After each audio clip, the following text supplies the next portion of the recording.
teman-teman, jadi hari ini kita rencana mau explore pulau ke Aceh Jaya.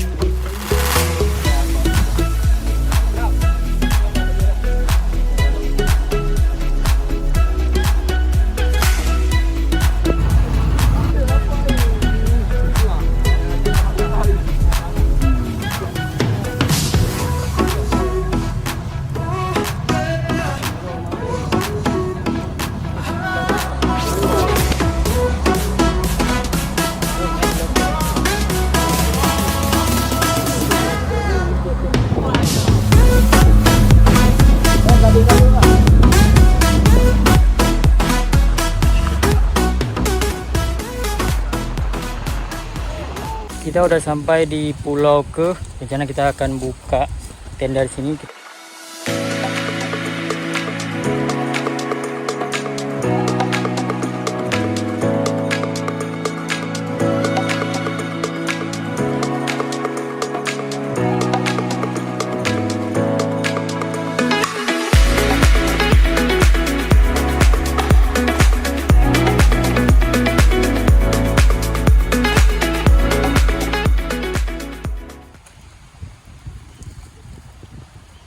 Kekah ju, kamu lihat dulu, kekah sini mau. Ya, kamu di situ bawah.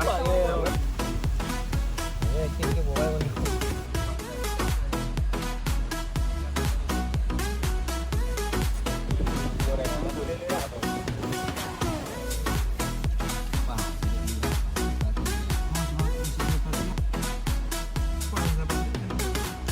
Ketemu Jack. Alhamdulillah, Mas.